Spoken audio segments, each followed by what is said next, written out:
How to get electricity from wind if the world is dead, the gas is guarded by cannibal bikers, and you're cold enough to start eating your own fingers. It's been 842 days since the lights went out. Not that anyone's counting. You stopped marking the days on the wall after the rats started eating the charcoal. The city's skeleton leans against the horizon, glass teeth missing from every building. Somewhere in the distance, a guttural motorcycle coughs into the air, the kind of sound that means, don't come here unless you want to be recycled into armor. The gas stations are barricaded with twisted rebar and suspicion. You've been living on cold beans, warm regrets, and that one time you boiled shoe leather to see if it counted as soup. Spoiler, it does not. The generator you found last winter wheezed its last breath 3 nights ago, coughing smoke like a dying dragon before falling into a silence so complete you could hear the frost whispering against the walls. And here's the problem, no generator means no heat, no light, and no power for that battered shortwave radio you keep tucked under your bed like a relic from a better time. And if you can't power the radio, you'll never know if there's anyone else out there, anyone who isn't planning to turn you into stew. You've got one thing left, wind. The good news is, it's free. The bad news is, it's a fickle, howling monster that can knock your teeth out if you don't tame it right. But you can make it work. You will make it work.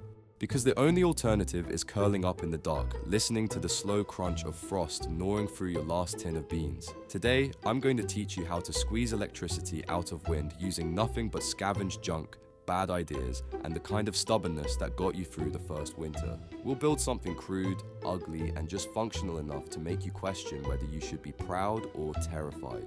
By the time we're done, you'll have a spinning, rattling, possibly dangerous contraption that will charge your radio, maybe even a light bulb, and definitely scare the raccoons. Hold on to your fingers, we're making a wind turbine. The wind tonight is sharp enough to skin a squirrel, and you've got 3 layers of scavenged clothing on, 2 shirts, a jacket with more holes than fabric, and something that might once have been a curtain. You're not doing this because you love wind. No sane person loves wind. Wind is the reason your campfire keeps dying and your tent once tried to leave without you. But wind is also the one thing the wasteland has plenty of. It snakes down ruined streets, whistling through broken windows, rattling rusted shopping carts like they're begging for coins. It doesn't care about your lack of money, your lack of fuel, or your complete lack of a functioning society. It just keeps blowing, and that's exactly what we're going to exploit. The stakes? Simple. Without electricity, you're living like it's the Stone Age, except you have the added stress of mutant wasps and possibly radioactive rain. With electricity, you can power your radio, run a few dim LED lights, and maybe, just maybe, give yourself the illusion that civilization still exists. Oh, and if you're feeling truly reckless, you could run a small heater for about 3 minutes before it melts the wiring and sets your shelter on fire. In a world where gas is guarded by men who look like they floss with barbed wire, wind is the one resource they can't fence off. They can hoard the bullets, they can hoard the food, but they can't own the sky. So here's the plan. You're going to climb up into the bones of this dead city. You're going to strip parts from abandoned machines, dodge whatever's left of the people who used to own them, and drag everything back to your makeshift workbench, which is just an old door balanced on cinder blocks, by the way. You're going to put it all together with the precision of a drunken raccoon and the hope of someone who's too stubborn to freeze to death quietly. Somewhere in this chaos, we're going to stumble into science, not the shiny lab kind, the dirty, desperate, well, it might work kind. You'll learn how moving air becomes spinning blades become a spinning motor, and the spinning motor becomes enough voltage to make your hair stand up. If all goes right, you'll hear the soft hum of power trickling into a battery. If all goes wrong, well, you'll hear the sound of something snapping, followed by the wind carrying away your dreams like a very small, very disappointing kite. Either way, by the end of this, you'll know how to harvest the wind, and in the wasteland, knowing is half the battle. The other half is making sure the battle doesn't know about you.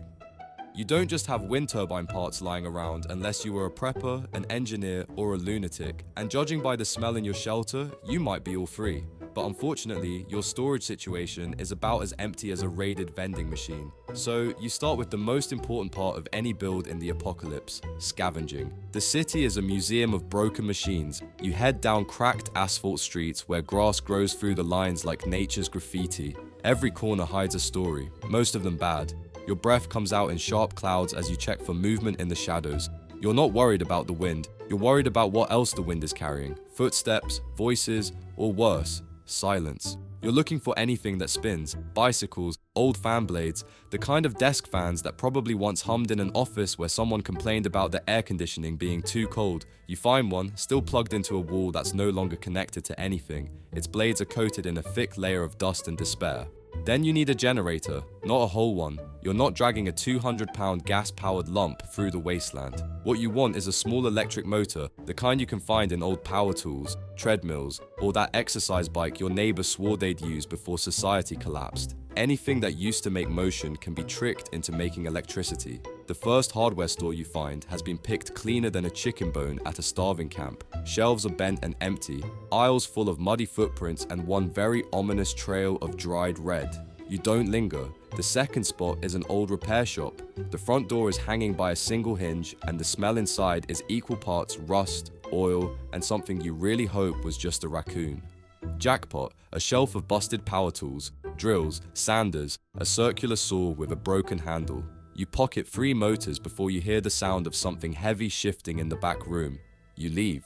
Quickly, by the time you're back at your shelter, your bag is heavier and your nerves are frayed. You've got 1 electric motor that still turns when you spin it by hand, 2 possible blade candidates, 1 plastic, 1 aluminum, a rusty length of pipe that will make a decent tower if you ignore the tetanus risk. The real prize? You found a spool of copper wire. You're not sure what you'll use it for yet, but in the wasteland, copper is worth its weight in bullets, which, come to think of it, is not a great comparison to be making out loud. You dump everything onto the door-turned workbench and take stock. The wind howls outside like it's daring you to start, and you will. But first, you need a drink of the cleanest water you've got, because if this goes wrong, you want to be hydrated for the trip to the afterlife.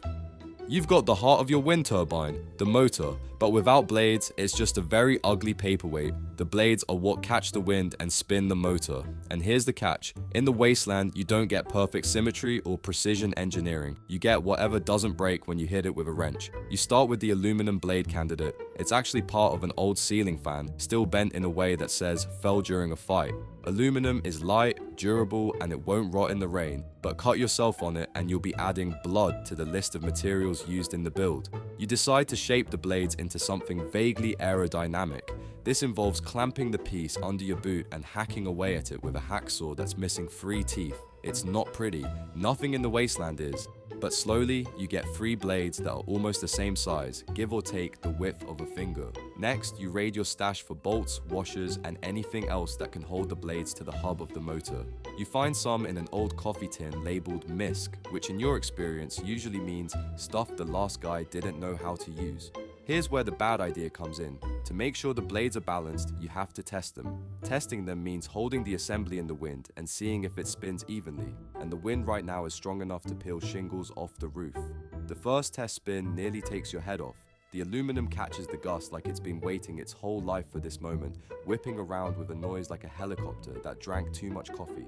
You duck, swear, and decide maybe a slightly less windy day would be smarter for testing. Back inside, you try the plastic option. Lighter, safer, less likely to sever an artery. Unfortunately, the plastic also feels about as sturdy as an old lunch tray. One good storm and it'll snap. Still, you keep it. Because in the wasteland, backups aren't a luxury, they're survival. By the time you're done, your fingers are numb, your blades are jagged but functional, and you've invented 3 new swear words you'll be teaching to any survivors you meet. Now, you've got spinning parts. Next, you'll need to figure out how to mount them high enough to catch the wind, without catching the attention of anyone who wants to know why you suddenly have a spinning beacon over your shelter. You can't just slap your blades on a stick and call it a day. Well, you can, but then you'll spend the rest of your short, frost-bitten life wondering why you only get a lazy trickle of power. Wind turbines need height. The higher you go, the stronger and cleaner the wind. Down here at ground level, you've got turbulence from ruined buildings, rusting cars, and the occasional shambling figure that may or may not be breathing, so you need a tower, which means you need something straight, tall, and willing to hold still while the wind tries to tear it in half. You start with the rusty length of pipe you scavenged. Alone, it's about as stable as a drunk on roller skates, but it's a start. The real prize comes when you find the remains of an old streetlight. Its pole is dented and scorched, but it's long enough to make you nervous about carrying it through open streets. Which you do anyway, because there's nothing subtle about desperation.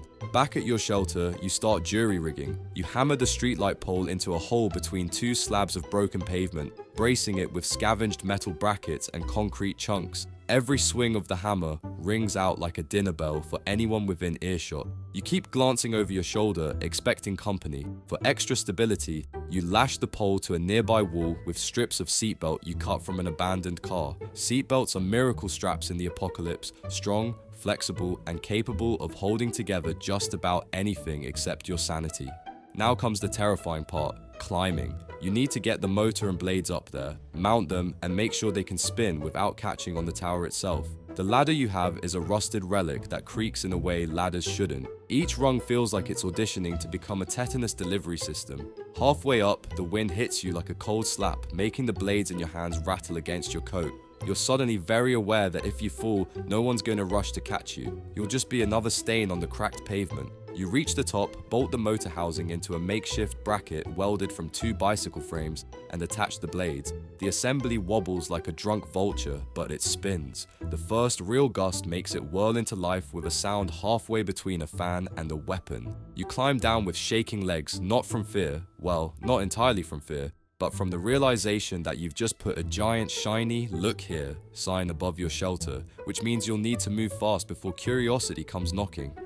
A spinning turbine is nice, but without wiring, all you've got is a dangerous lawn ornament. The next step is to funnel that chaotic wind energy into something you can actually store and use, which means running copper wire from the motor down the tower and into a battery. You pull out the spool of copper you found during the scavenging run. It's coated in faded insulation that flakes when you bend it, revealing the glint of metal underneath. Copper is the bloodstream of electricity. Get it wrong and your turbine might power a light bulb, or it might light you up instead. First problem, the motor produces alternating current AC. Your batteries want direct current DC, which means you need a bridge rectifier. In the pre-apocalypse world, you'd just order one online. Now, you've got to make it, using 4 diodes salvaged from a cracked open car alternator you pulled out of a junkyard sedan. You lay everything out on your workbench, which is still just that old door balanced on cinder blocks. Your tools are a mismatched collection of pliers, a hammer, and a soldering iron that runs off the last dregs of your backup battery. You wire the diodes into a rough square, connect them to the motor leads, and hope you remembered your high school physics correctly. Not that it matters, because in this world, trial and error is how you learn everything, including which plants try to kill you. Next, you run the copper down the tower, securing it with more seatbelt strips so it doesn't flap in the wind and eventually strangle you in your sleep. The wind keeps trying to rip the wire from your hands, and the cold has made your fingers so numb you're not entirely sure if you've sliced yourself until you see the smear of red on the insulation. Inside, you connect the wire to your battery, an old deep cycle marine battery you found in a capsized fishing boat. It's heavy, smells faintly of salt and decay, and if it leaks, you'll get a chemistry lesson you didn't sign up for. You double check the connections. You've got wind, you've got blades, you've got a motor, a rectifier, and copper veins running into your shelter. All that's left is to pray to the ghost of Nikola Tesla that the thing spins long enough to push some life into the battery. The first faint gust hits, the blades turn. Somewhere inside the motor, copper coils start whispering to magnets. The multimeter you salvaged from a burned out lab blinks. A timid, flickering number. Voltage. Small, weak, but there. You grin. It's working. It's actually working. Of course, now you just have to keep it working, and in the wasteland, nothing stays that way for long. It's night. The wind is constant, rattling through broken glass and half-collapsed signs like a bored predator pacing outside your camp. Inside your shelter, the copper veins hum with faint energy, feeding into the deep cycle battery like a slow transfusion. You watch the multimeter like it's telling your fortune. The numbers climb slowly, painfully slowly. You're getting maybe a dozen watts in this breeze, enough to charge a flashlight, not enough to run a toaster. Not that you have a toaster, or bread, but in the wasteland, anything is a miracle. You hook up the shortwave radio just to test it. A small click, a faint hum, then static. Glorious, unbroken static. It's the sound of possibility. Somewhere in that hiss might be another voice. Somewhere, another survivor could be sitting in their own ruin, listening, waiting. Then it happens. A low metallic groan from outside. Not the wind, something else. You freeze, kill the radio, and snuff your lamp. Through a crack in the wall, you see movement. A shadow crossing the street. It pauses, looking toward your shelter. toward the streetlight pole you bolted into the ground, toward the spinning blades. Your heart drops. In the wasteland, movement draws attention. Anything mechanical draws dangerous attention. You watch as the figure tilts its head, then shuffles away into the dark. You know they'll be back, maybe with friends, but here's the thing, you're not taking the turbine down. You've lived without power, and it's miserable. You've tasted electricity again, and you're not letting it go, which means you'll need defenses, and fast. The next morning, the wind has shifted, coming in from the north. The turbine spins steadily, a bit faster now. You go out to check the wiring and bolts, partly because turbines need maintenance, partly because you can't stand sitting still while wondering who saw it last night. Up close, the thing looks even more like it's about to kill you. The blades blur in the wind, and every so often you hear a sharp metallic ting, a bolt straining against the forces you've unleashed. The whole tower sways slightly, like it's remembering that it used to be a streetlight and is offended about this new career choice. You tighten every bolt you can reach, rewrap the copper insulation where the wind has started chewing through it, and check the motor housing for moisture. One good rain and you could short the whole thing out, or worse, turn it into a lightning rod aimed directly at your bed. Inside, the battery's already holding more charge than yesterday. That's the good news. The bad news is that you can smell ozone and hot metal, which usually means something is working harder than it should, or it's about to stop working altogether. You strip the motor casing, fingers stiff from cold, and find the bearings already grinding. No grease, no oil, just metal on metal. You scavenge a bottle of cooking oil from your supplies and drip it into the gaps. It's not perfect, but it'll keep the thing alive a little longer. You keep glancing over your shoulder, scanning the empty streets. Every gust of wind carries a sound that might be footsteps, or just the city creaking in its death throes. By midday, the turbine is spinning smooth again, the battery's sipping on its steady trickle of power, and you've got one undeniable fact in your head. The stronger the wind, the more you'll get, but the more noise you'll make. And in this world, noise is an invitation. By late afternoon, the weather turns mean. You can smell the change before you hear it. A cold metallic tang in the air that says something big is coming. The wind picks up in bursts, each gust stronger than the last, rattling loose signs and sending plastic bags ghosting down the street. You glance at the tower. The blades are a blur now, slicing the air with a deep, rhythmic whum whum whum. It's beautiful and terrifying, a spinning promise of power, and a reminder that you're standing about 20 feet from what is essentially a rotating guillotine on a stick. The battery loves it. Your multimeter jumps with every gust, the numbers climbing higher than you thought this crude setup could deliver. You hook the radio back up and hear the static snap into sharpness, the kind of clarity you haven't heard since before the blackout. Then, for a moment, there's something else. A faint voice in the hiss, quick, muffled, gone before you can even place the language. You lean in, adjust the tuner, but all you get is the wind howling through the antenna. Another gust slams into the turbine, harder this time, and the tower sways in a way that makes your stomach twist. You step outside, shielding your eyes from dust, and watch as the entire assembly shudders against its seatbelt lashings. Here's the thing they never tell you about wind power. The more you get, the more dangerous it becomes. The energy doesn't just appear politely in the wires, it's a fight. Every gust is trying to rip the machine apart, and your job is to keep it from winning. You think about trying to break the blades, but the thought of climbing that swaying pole in this gale is laughable. Instead, you plant yourself at the base, ready to grab the tower if the lashings snap. Not that you could hold it, but it feels less helpless than just watching. The wind roars, the turbine screams, and you swear you can feel the ground vibrating beneath your boots. Somewhere inside the motor, copper and magnets are dancing like their lives depend on it. When the gust finally dies, you're left with ringing ears, aching hands, and the distinct knowledge that you're playing chicken with the sky. The storm burns itself out just before dusk, leaving the air sharp and clean. The turbine spins slower now, settling into a steady rhythm. You check the battery and nearly laugh. It's at half capacity. Half. In one afternoon. That's enough to run lights for days, maybe even fire up a small heater if you're willing to gamble with the wiring. But before you can start patting yourself on the back, you hear it. The crunch of boots on broken glass. You freeze, every muscle locked. The sound is close, deliberate, not the wandering shuffle of someone lost. This is the measured pace of someone who knows exactly where they're going. You kill the lamp, grab the battered wrench you keep under the bench, and press yourself to the wall. Through the same crack you used last night, you see them. Two figures this time, both wrapped in mismatched coats, faces hidden under scarves. They stand in the street, looking up at your turbine. One point, the other laughs, a short, sharp bark that makes the hair on your neck rise.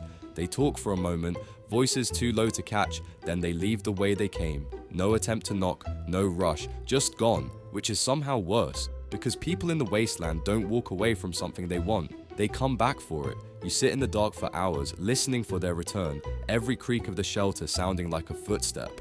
Your mind runs through every possible defense, taking the turbine down, hiding it, rigging traps. But none of those are fast, and all of them mean losing precious power. By the time you finally sleep, the decision's already made in the pit of your gut. The turbine stays, and if they come back, you'll make sure they regret it. Morning comes grey and cold, the kind of light that makes the city look like it's been dead for centuries instead of just a couple of years. The turbine spins slow in the pale breeze, almost lazy, like it's resting after yesterday's storm. You're not resting. You're making sure the next uninvited guests leave with fewer fingers than they arrived with. First order of business: traps. Not the big, flashy Hollywood kind. You're not trying to announce, "I have something worth stealing." No, you go for the subtle stuff. Fishing lines strung low across alley entrances, a few cans with bolts inside buried just under rubble so they rattle if stepped on. And your favorite, the sharpened rebar stakes you set into a ring around the base of the tower, camouflaged under a scatter of loose junk. Second order, decoys. A broken solar panel you prop up out front, looking like a prize worth grabbing. If anyone's going to start fiddling with something, let it be that. Gives you time to notice them before they notice the real source of your power. Third, visibility. You don't want to be spotted while you're working the turbine, so you rig a scrap metal screen halfway up the tower, just enough to make the blades visible from the street without giving away the wiring. If they don't know where the juice is going, maybe they'll underestimate you. While you're setting the last trap, you spot movement 3 blocks away, a flicker of color in the window of a burned out apartment. Could be nothing, could be your 2 visitors from last night. You keep working like you didn't see it. Paranoia is a survival tool, but showing it is an invitation. By mid-afternoon, the traps are set, the decoys in place, and you've tested each tripwire twice. The wind's steady now, a low, constant hum in the blades. Every rotation feeds the battery, and every watt feels like another layer of armor around you. But you know armor isn't enough. In the wasteland, defense is as much about making people believe you're not worth the effort as it is about actually being safe. You've got power, which makes you worth the effort, which means this quiet isn't going to last. The next few days are tense but uneventful. No more visitors, no more shadows in the street. The turbine hums along, delivering a steady drip of electricity into the battery. You start using the radio more, picking up fragments of voices in the static. Sometimes you hear what might be music, warbling through the interference like a half-remembered dream. Then the wind dies. It doesn't taper off gradually, it just stops, like someone flipped a switch. The blades turn once, twice, and then hang limp in the still air. The sudden silence is louder than the hum ever was. You wait an hour, nothing. The battery still has charge, but you know how quickly that will drain if you keep using it. 2 hours pass, 3, still nothing. That's when you remember the ugly truth about wind power. It only works when there's wind. No breeze means no spin means no juice. And you can't exactly ask the weather to keep up its end of the bargain. You pace your shelter, thinking through options. Could you move the turbine to higher ground, not without exposing yourself? Could you build a second one somewhere else, not without parts you don't have? By evening, the air is so still you can hear the creak of the turbine's bearings settling. You disconnect the radio, switch off the lights, and sit in darkness, rationing the battery in case this calm lasts more than a day. It feels like the world has stopped breathing, and in a way it has, because without wind, your little patch of electricity is on borrowed time. You tell yourself the breeze will come back. It has to. But the longer the stillness stretches, the more it feels like you're waiting for an enemy you can't see, can't fight, and can't bargain with, and that's when it hits you. You've built a machine that depends entirely on something you have zero control over. That's not survival, that's gambling.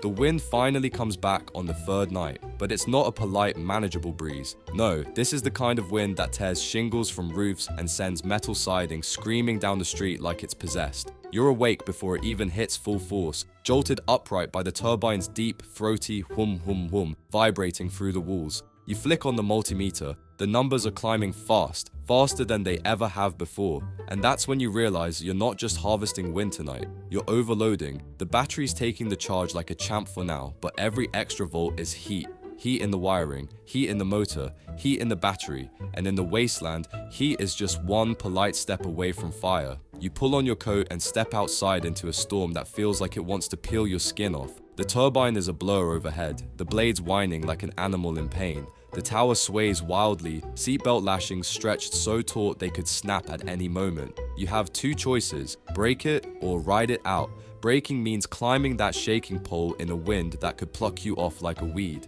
Riding it out means praying the bearings don't seize, the blades don't shatter, and the tower doesn't just decide to leave. Still dangerous, but survivable.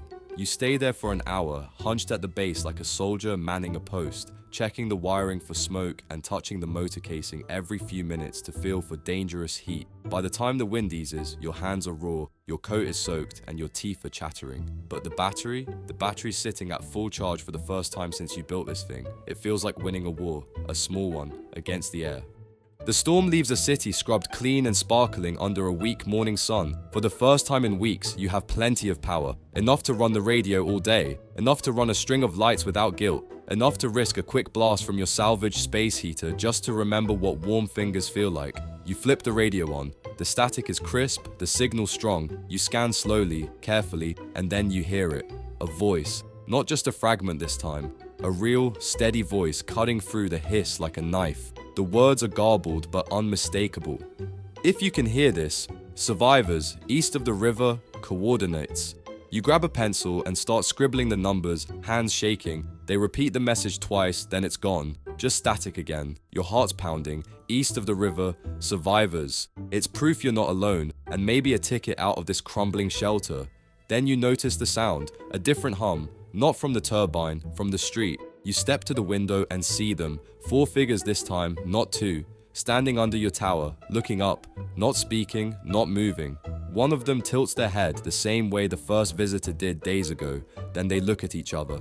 And then, in perfect silence, they all look toward your door. The battery's full, the radio works, you have coordinates that could change everything, and you have company. You've got 3 things in your possession right now, a full battery, a set of coordinates that could mean salvation, 4 people outside who probably don't care about either of those, except as things they can take. You keep your back to the wall, wrench in one hand, radio in the other, as the knock comes. Not polite, not tentative. 3 solid, echoing hits that make the metal door shiver in its frame. You don't answer. In the wasteland, answering is a luxury for people with backup. All you've got is a handful of traps, a spinning death fan above your head, and the kind of stubbornness that makes you keep those things even when common sense tells you to ditch them. The knocking stops. You hear footsteps crunching around the side of the shelter. Then one voice, low, calm, says something you can't make out. A moment later, the wind shifts, stronger now, and the turbine's blades howl above you. That's when you get the idea. You flip the breaker you wired last week for emergencies, the one that diverts every bit of the turbine's current into a single, ugly device you swore you'd never use unless you had no other choice. The jury-rigged floodlight. It's not just a light, it's a monster you made out of a car headlamp cluster, a satellite dish, and more reflective scrap than is probably safe to be around without sunglasses. When you power it up, it doesn't illuminate, it blinds. The moment the beam hits the street, you hear shouting, footsteps scattering. One of them swears loud enough for you to hear through the wind. You hold it for 5 seconds, 10, long enough to make sure they're not rushing the door. When you kill the light, the street is empty. You don't know if they're gone for good. You don't know if they'll be back with more. But for now, it's just you, the turbine humming overhead, and a radio in your lap with coordinates you can't stop staring at. You take a deep breath, switch the radio back on, and mark the numbers on the inside of your arm with a stub of pencil. If you're leaving, you'll need to do it soon, before the wind changes, before the battery drains, before the world remembers you're still here. The turbine spins, the battery hums, the static whispers, you survived, for now.